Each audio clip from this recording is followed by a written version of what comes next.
Me llamo Paloma Arce.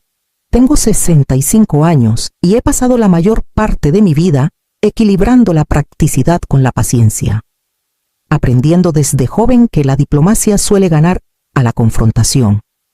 Me gustan mis rutinas, mis mañanas tranquilas en el balcón, con una taza de café humeante y los pequeños rituales que hacen que Morelia se sienta como mi hogar. Pero nada en mi vida me preparó para el desdén con el que me golpeó un mensaje una tarde de martes. Estaba doblando la ropa cuando mi celular vibró con un mensaje de mi hija, Amalia. Lo leí 2 veces, pensando que lo había entendido mal. Mamá, no puedo pagar 2 boletos para el viaje. Lo siento. Mi suegra irá en tu lugar. Mis dedos se congelaron sobre el suéter doblado en mi regazo. Volví a leer, más despacio. Las palabras no cambiaron, no se suavizaron. Estaban ahí, firmes, casuales, indiferentes. Me hundí en el sillón junto a la ventana, dejando que la luz de la tarde me envolviera. Los árboles de cerezo afuera estaban en flor. Sus pétalos caían perezosamente al suelo. Pero no podía verlos. La injusticia me apretó el estómago. Mi hija, siempre consciente de lo que yo daba, nunca considerando el esfuerzo o el costo detrás, había elegido la conveniencia sobre incluirme, y su suegra, la mujer que me había visto criar a Amalia, que me vio raspar cada peso para cubrir emergencias, cuentas, favores, era quien recibía la recompensa. Pensé en todas las veces que dije sí cuando quería decir no. En los viajes, los conciertos, las cenas, las reparaciones, cada sacrificio hecho en silencio, casi invisible. Y ahí estaba de nuevo mis esfuerzos ignorados, mi presencia dada por sentada. Dejé la canasta de ropa a un lado, con las manos aún temblando ligeramente. Caminé por el pequeño departamento, cada paso medido, un ritmo silencioso contra el latir de mi corazón. Sentía el tirón familiar de la indignación, la sensación de ser la última consideración en mi propia familia. Cuando volví a sentarme en el sillón, mi mente pasó del asombro al cálculo. No podía deshacer el pasado, pero tal vez no tenía que aceptar este patrón nunca más. Por primera vez en años, consideré qué significaría actuar por mí misma, y ese pensamiento se quedó, pesado y electrizante, mientras la luz del sol cruzaba el suelo, insinuando el ajuste de cuentas que sabía que vendría. Me hundí de nuevo en mi sillón, dejando que el silencio del departamento me envolviera. 35 años apoyando a mi familia se reproducían en mi mente como un bucle interminable la colegiatura de Amalia. Reparaciones de emergencia del coche, despensas, muebles y los incontables pequeños favores que hice sin pensarlo 2 veces. Cada sacrificio fue hecho en silencio, sin esperar reconocimiento, y aún así, su peso me aplastaba ahora. Amalia siempre había sido la favorita, el centro de atención, la estrella brillante que todos admiraban. Yo, Paloma Arce, me había convertido en el fondo, la mano firme que aseguraba que el hogar funcionara sin problemas, la que absorbía el estrés, suavizaba conflictos y evitaba que la vida se deshiciera. Mis contribuciones se volvieron invisibles, esperadas, casi dadas por sentado. Recordé las noches largas pagando cuentas después de un día agotador de trabajo, los almuerzos que me salté, los fines de semana corriendo mandados que no quería hacer, todo para mantener el hogar a flote, cada favor que llamé amor, cada pago que justifiqué como deber familiar. Había construido una vida que no era del todo mía. Sin embargo, al reflexionar, una chispa de claridad emergió. Lo había hecho durante décadas, pero esos años no habían borrado mi conciencia.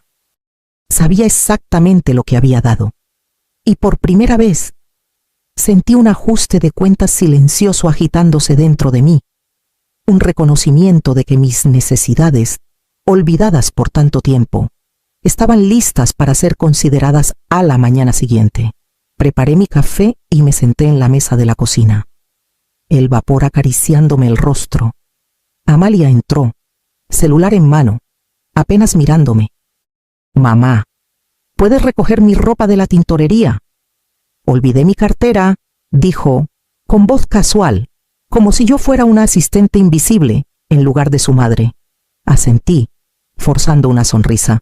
Escondiendo el nudo en mi pecho, 1 hora después, llegó su suegra, charlando alegremente sobre sus planes para la semana. No imagino la vida sin Amalia. Tú sí, dijo, sus ojos posándose en mí brevemente, reconociendo mi presencia. Respondí con un gesto cortés, sabiendo que ella veía mi existencia como parte del escenario de fondo, la constante estable que nunca exigía atención. Mientras doblaba la ropa más tarde, pensé en los pequeños momentos que se habían acumulado a lo largo de los años, los tonos despectivos de Amalia cuando cuestionaba sus gastos, los comentarios casuales de su suegra sobre mi vida tranquila, los suspiros cuando rechazaba invitaciones por obligaciones que no debí cargar sola. Cada comentario, cada mirada, era una pequeña cuña que se clavaba más profundamente en mi sentido de identidad. Incluso durante el desayuno, Amalia dominaba la conversación, repitiendo historias que había oído 1 docena de veces. Su risa llenando la habitación mientras mis palabras parecían evaporarse antes de que alguien las notara. Su suegra a veces reía con ella, animando su energía, dejándome con sonrisas corteses que no llegaban a mis ojos. Me di cuenta de que había pasado décadas acomodándome, apaciguando, encogiéndome para encajar en sus necesidades. Las pequeñas ofensas diarias no eran accidentales, eran patrones, cadenas invisibles que había aprendido a soportar sin quejas. Y, sin embargo, sentada sola con mi café enfriándose en la taza, una chispa de conciencia se asentó. Si cada día me desgastaba silenciosamente, tal vez era hora de empezar a notar el daño por mí misma, de reconocer que mi paciencia tenía límites. Por primera vez en mucho tiempo, cuestioné el papel que había jugado en sus vidas y si quería seguir jugándolo, extendí los recibos sobre la mesa del comedor, dejando que los bordes del papel se curvaran bajo el peso de las décadas. Cada uno marcaba un momento que había cargado silenciosamente para la familia, la colegiatura de Amalia, reparaciones del coche, despensas, muebles, emergencias inesperadas. Cada artículo contaba la misma historia. Mi trabajo y mi dinero habían mantenido el hogar a flote, mientras mi propia comodidad se posponía, se recortaba o se ignoraba. Un sobre etiquetado como Viaje de Verano 2008 llamó mi atención. Dentro había boletos de avión, facturas de hotel y recibos de excursiones. Amalia tenía 17 años, emocionada por unas vacaciones familiares. Yo había pagado su vuelo y su hotel, estirando mi presupuesto para lograrlo. Su suegra la acompañó, sonriendo y fotografiando cada momento, mientras el esfuerzo detrás de todo el costo, la planificación, el malabarismo con las cuentas permanecía invisible. Comencé a apilar los recibos en categorías: pagos del coche, suplementos de hipoteca, colegiaturas, despensas, regalos. Los números crecieron rápido: decenas de miles de pesos, años de tiempo y atención, noches interminables asegurándome de que las emergencias se resolvieran. Más allá de las finanzas, conté el esfuerzo emocional, las llamadas que contesté a medianoche, el estrés que absorbí en silencio, los conflictos que suavicé, los sentimientos que reprimí. Mi vida había sido un libro mayor invisible, cada línea beneficiando a todos menos a mí. Me recosté, dándome cuenta de la magnitud de todo. Los sacrificios, antes desapercibidos, ahora eran innegables. Cada recibo y estado de cuenta confirmaba un patrón que había ignorado por mucho tiempo. Mi entrega era esperada, dada por sentado y rara vez reconocida, pero ahora, viéndolo todo en blanco y negro, algo cambió. La claridad que venía de medir me dio algo que no había sentido en años: una sensación de agencia, la posibilidad de que finalmente pudiera actuar para reclamar lo que siempre había sido mío, tanto material como emocionalmente. A la mañana siguiente, me encontré sentada en una oficina modesta en el centro de Morelia, el murmullo del tráfico filtrándose apenas por las persianas. Frente a mí, la licenciada Solís, una abogada de mirada aguda en sus últimos 40, revisaba los montones de recibos, facturas y estados de cuenta que había traído. Me presenté, Paloma Arce, 65 años, y por primera vez sentí una determinación mezclada con la aprensión en mi pecho. La licenciada Solís hojeó los papeles con precisión deliberada, alzando las cejas de vez en cuando ante un registro particularmente meticuloso. No mucha gente guarda documentación como esta, dijo. Su voz firme pero con un toque de respeto. Es impresionante, pero también me dice exactamente en qué posición estás. Asentí, esbozando una sonrisa tensa.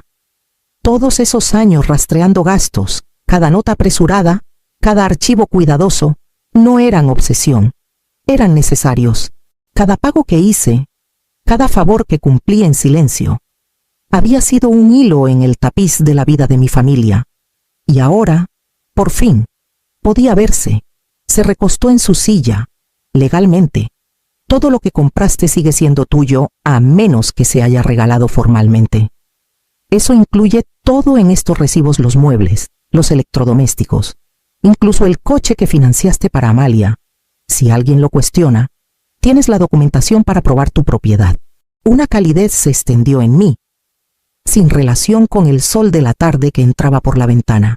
Había imaginado confrontaciones 1000 veces, su indignación, su culpa, sus negaciones, pero esta certeza era diferente.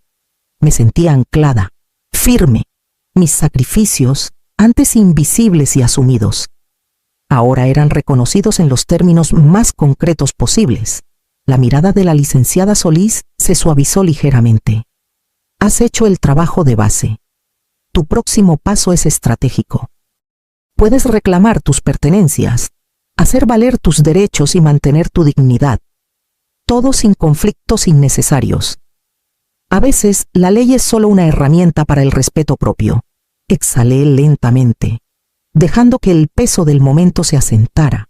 Durante décadas, había actuado por obligación, por amor y a veces por miedo. Ahora, armada con claridad y apoyo legal, podía actuar con intención.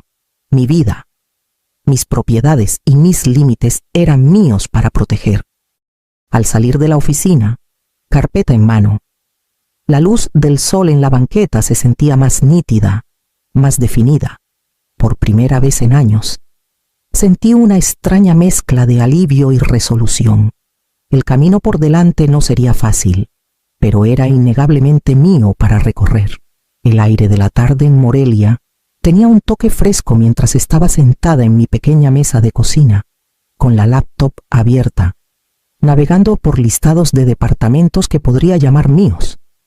A los 65 años, nunca había imaginado empacar y empezar de nuevo, pero la idea ahora me llenaba de una extraña mezcla de miedo y emoción.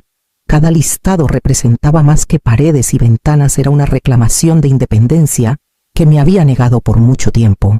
Guardé en favoritos un departamento de 2 recámaras en el barrio de Chapultepec, con grandes ventanales que daban al río Cuitzeo.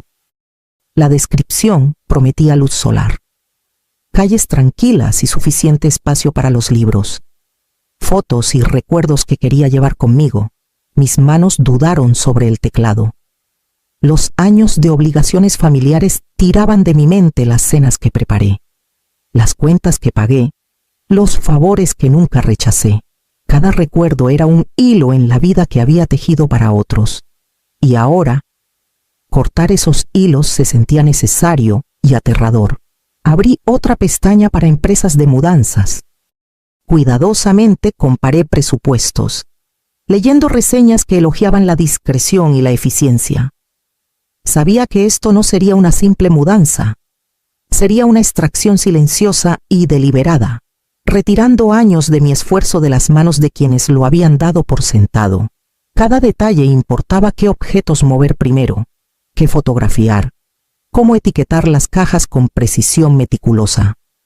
El departamento podía ser nuevo, pero mi vida, mi identidad, debía preservarse exactamente como yo quería.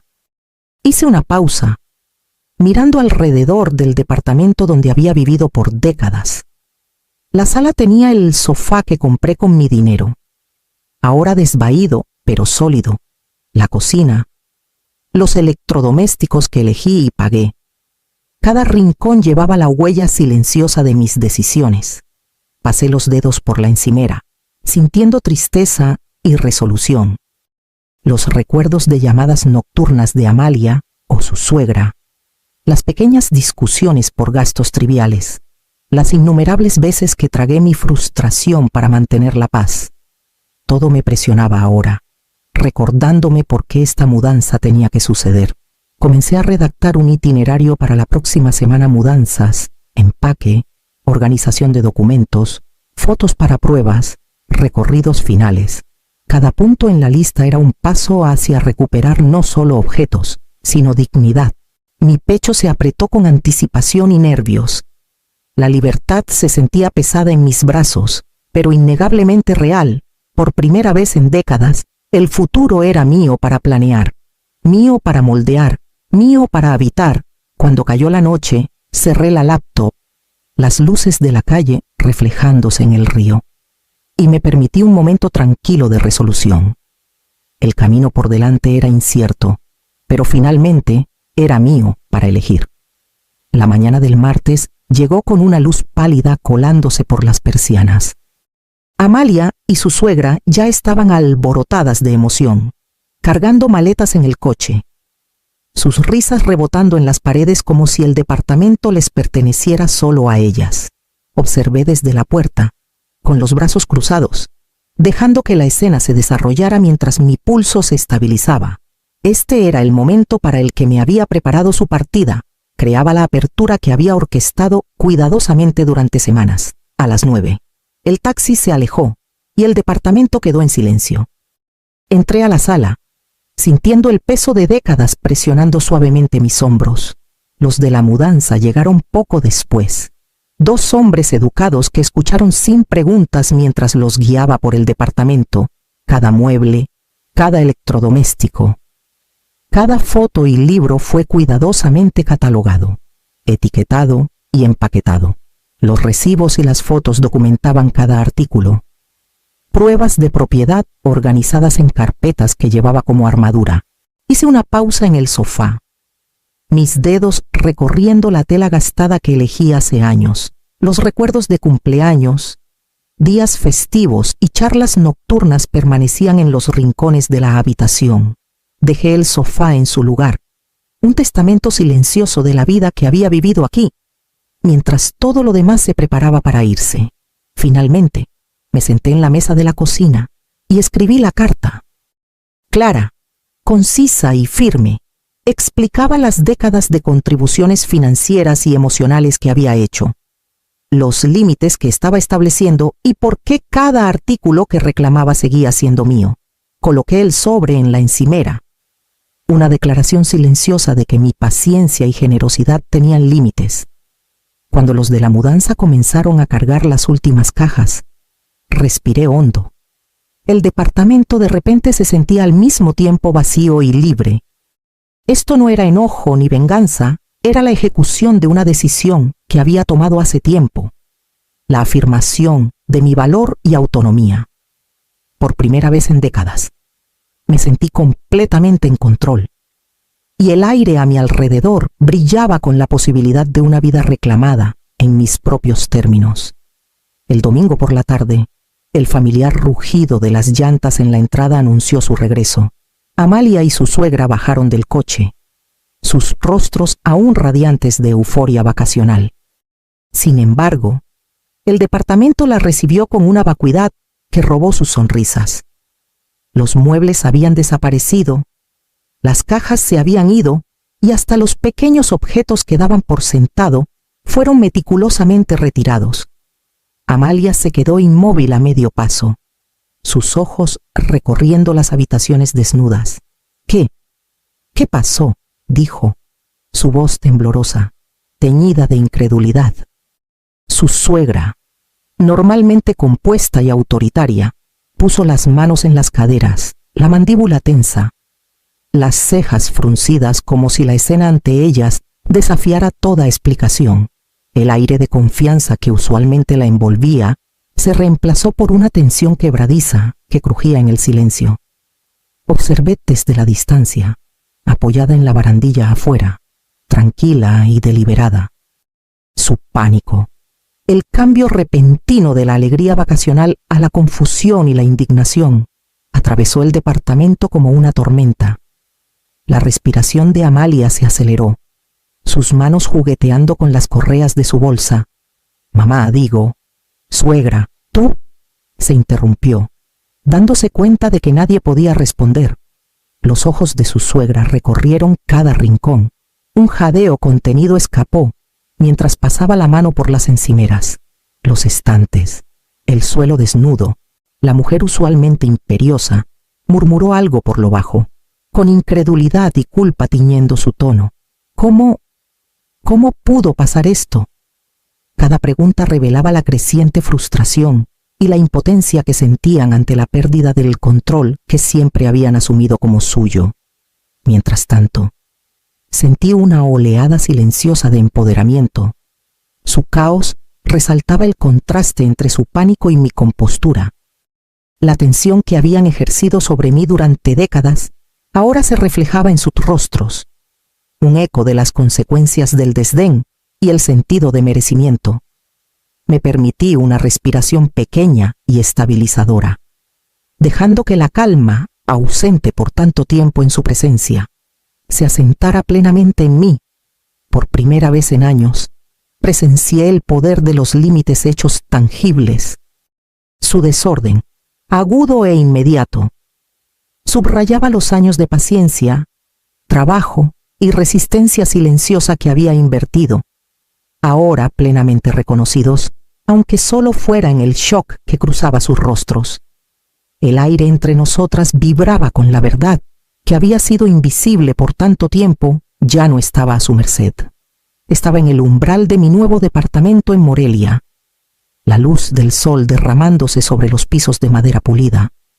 El aire olía ligeramente a pintura fresca y posibilidad, un contraste total con el peso que me había aplastado durante décadas.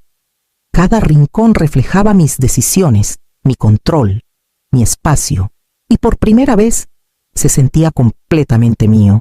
Desempaqué las cajas con cuidado, colocando los libros en los estantes que yo había elegido, arreglando las fotos que me recordaban la vida que había construido silenciosamente para mí misma. No había interrupciones, ni demandas urgentes, ni expectativas silenciosas flotando sobre mis hombros. La calma era embriagadora, y la dejé asentarse profundamente en mis huesos. Llamé a los de la mudanza para ultimar algunos detalles, pero pasé la mayor parte del día caminando de una habitación a otra, saboreando la independencia que venía con tener límites que ya no tenía que negociar. Cocinar mi propia cena, arreglar los muebles exactamente como quería, incluso elegir la lista de reproducción que llenaría el departamento con música, era una liberación en lo cotidiano. Cuando cayó la noche, abrí la ventana hacia el río Cuitzeo, las luces de la ciudad parpadeando como estrellas lejanas. Reflexioné sobre los años que había dado a los demás, la paciencia y la resistencia silenciosa, los sacrificios que nadie notó. Pero esas experiencias habían forjado una claridad que ahora llevaba conmigo respeto propio, resiliencia y la comprensión de que la libertad no viene de un permiso, sino de reclamarla. Sentada bajo la suave luz de mi lámpara, me di cuenta de que la paz tenía una forma, una textura, un sonido, y me pertenecía por completo. Por primera vez, estaba viviendo para mí, sin ataduras, sin disculpas, y plenamente consciente de la fuerza que me había tomado llegar a este momento.